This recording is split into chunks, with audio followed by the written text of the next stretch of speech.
friends, I'm Narendra Verma once again before you. Today we are going to start chapter number 8, that is controlling in business studies for class 12 CBSE syllabus, right? And in today's session we are going to talk about meaning of controlling, definition of controlling and nature or features of controlling. Alright, so without wasting much time, let's start. So, meaning of controlling. Let's discuss it. See, very first we know one thing, that out of the 5 functions of management, controlling is the last function of management, right? Very first we learned about planning, then organizing, then staffing, directing, and at last we reach over the controlling, right? Okay, so as this is the last function, means here whatever objectives we set at the time of planning, we need to see whether we have achieved them or not. In simple words, we can say that controlling aims to ensure that whether the planned objectives have been achieved or not. Okay, means whatever plans were made at the time of planning, now it's time to evaluate whether those plans were achieved in the same manner or not. Was there any deviation, difference, okay, or any kind of problem in achieving that? So controlling ensures everything about it. Fine. In simple words, we can say, what does the controlling do? Controlling compares the actual performance with the standard performance which was set at the time of plan, right? Okay, and after matching, we get to know if there is any deviation. Means, say for example, the output was targeted to be 1000 unit, but in actual we could get the output 900 unit. Then there is a difference of 100 units, that will be known as deviations, right? So if there is any deviation, then controlling includes the efforts made to minimize it. Okay, controlling cannot eliminate the deviations, right? But with the successful implementation of controlling function, we can minimize the deviations, right? We can reduce the wastage, okay, and we can improve the efficiency and effectiveness. That is what the entire management aims. Okay, so the management gets completed with the function of controlling. Understood the point?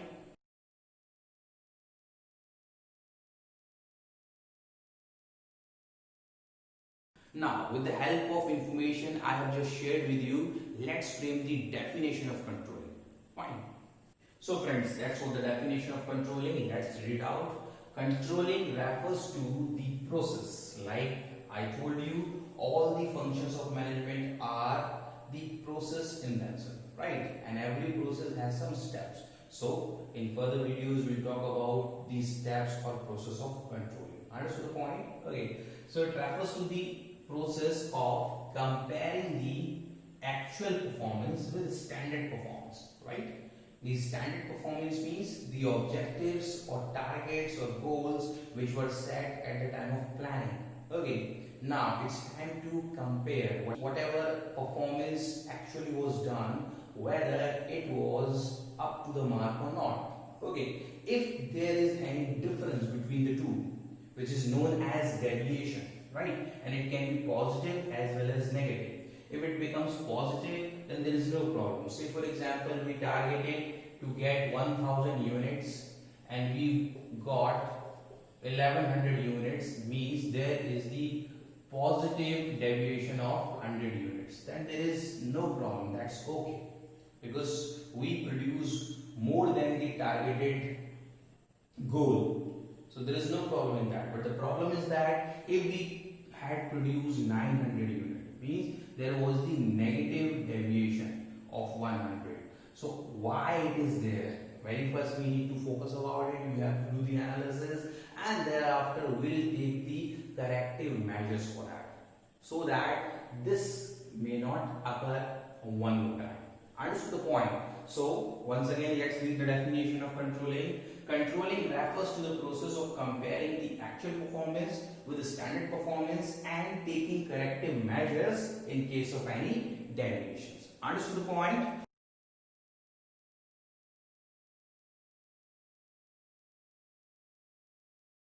Okay, now let's move further towards the nature of controlling, right?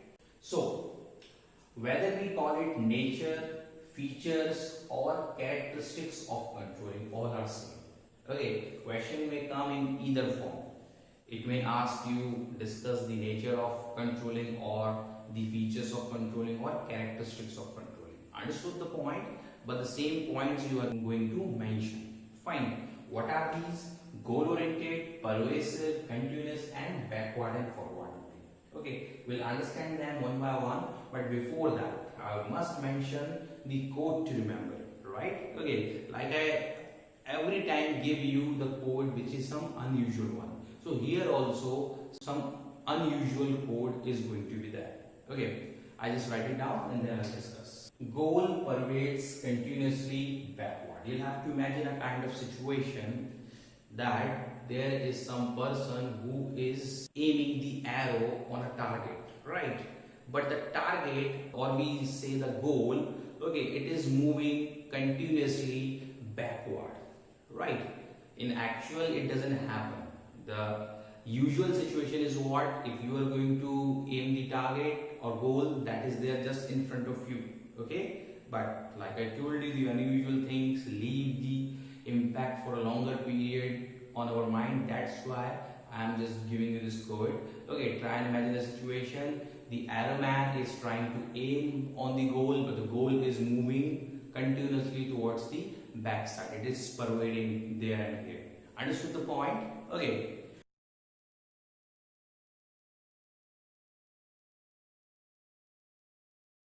Now let's understand how this code is suited here and fitted here.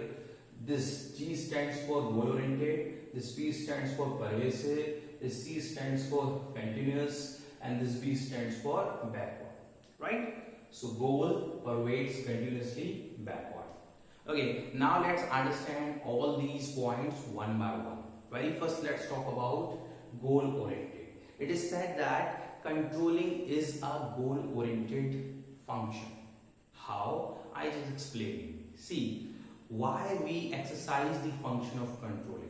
Just to ensure whether the goals which were set at the time of planning have been achieved or not. Okay, and while attainment of these objectives, we need to ensure the effectiveness and efficiency of all the resources being used, right? Okay, so the utilization of resources with effectiveness and efficiency is being done under the controlling process. Why?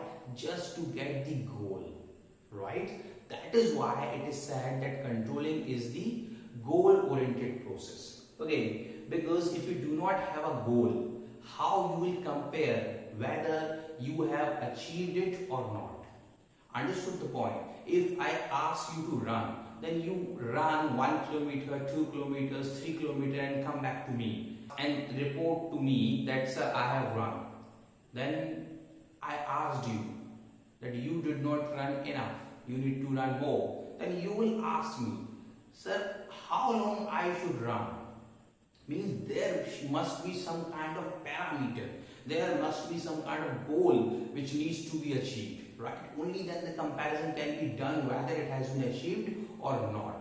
That is why we say that controlling is a goal oriented process. If we do not have a goal, we cannot exercise the function of controlling. Understood the point? Now let's have discussion about the second point, that is pervasive. What does it mean? Means present everywhere. When we talk of the levels of management, then we get 3 levels of management: top, middle and lower, right? And let me tell you, controlling is present at all levels of management. Okay, but the nature and extent of the application of the controlling may differ. Means while I was explaining you the functions of lower level management at the time of chapter 1, then I told you that directing and controlling functions are used a lot at this level. Means controlling function is most utilized at lower level management, but it doesn't mean that the top level management do not have a control. They do have a control in different manner,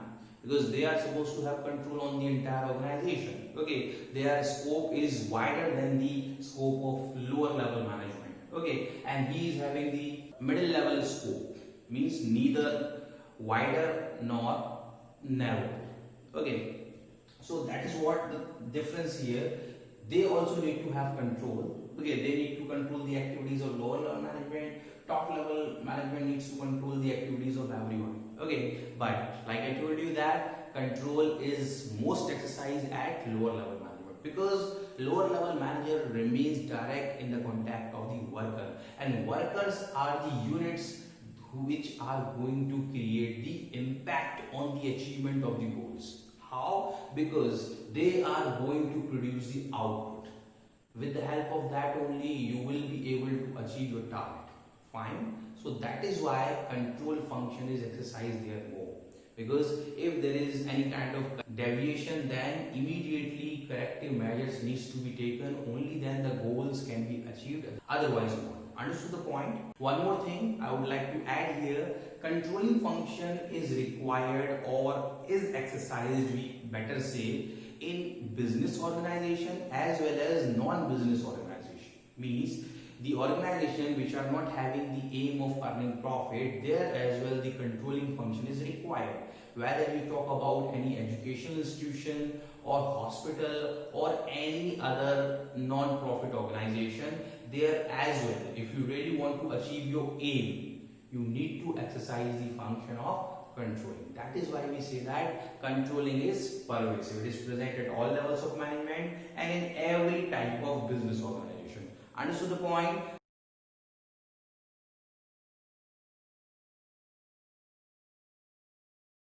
Now let's move further towards the another point, that is continuous. Okay, let's have a discussion about this. Continuous means which keeps on going on. Which keeps on going on and on. Okay, so let's understand. See, we did planning, fine.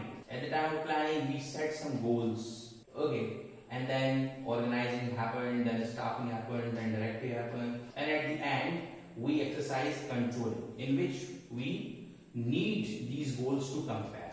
Okay, means if you say that this process was started here and ended here, no. Controlling is not a single stroke activity which gets finished only in one go. Understood the point? It goes on and on. This happens in a circular way. I just show you in a diagram. See, very first we do plan, right? And thereafter we do organizing. Okay, then we do staffing, then we come to directing, and then we reach to controlling. But this cycle does not end here. Okay, then again we do planning, which is known as replanning. Okay, and the function goes on like reorganizing, restaffing, redirecting, and recontrolling. Understood the point?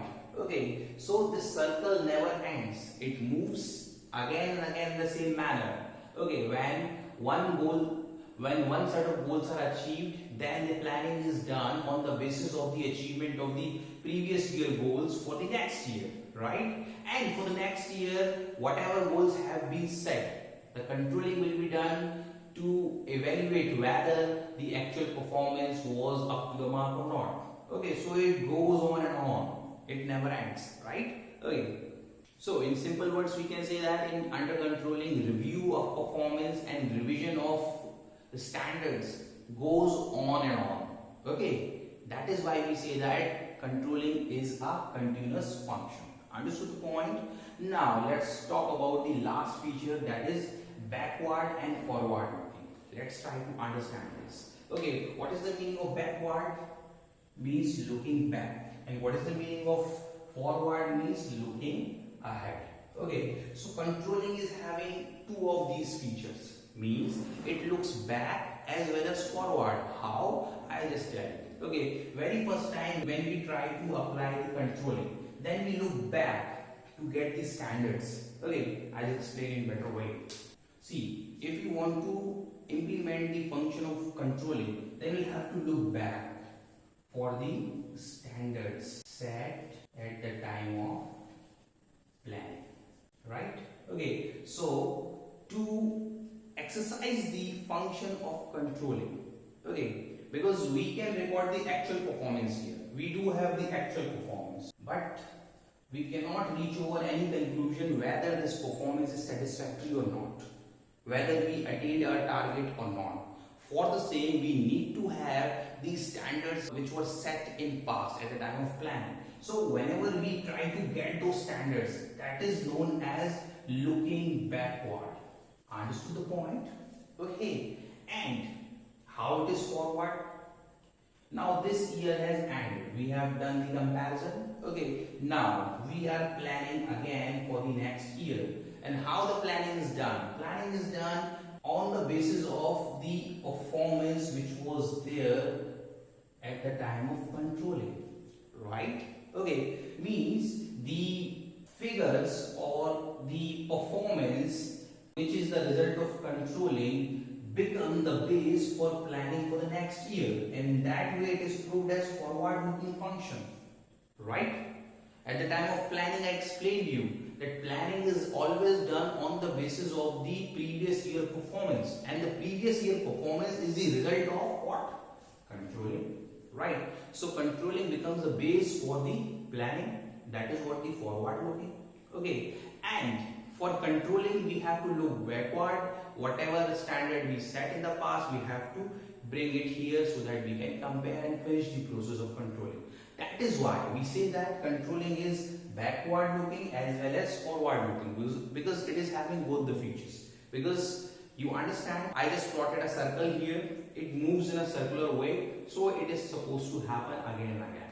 Okay? Very first we set the objectives, then we achieve the objectives, management gets completed till controlling, then again we plan with the help of controlling.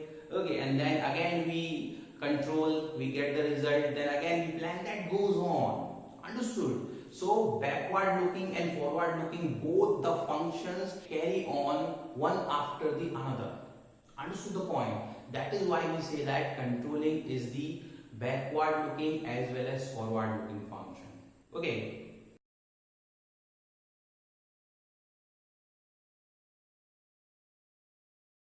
So friends, it was all about the meaning, definition and features of controlling. Very soon I am going to meet you with another video taking the concept of controlling further. Till then, thank you. Bye bye.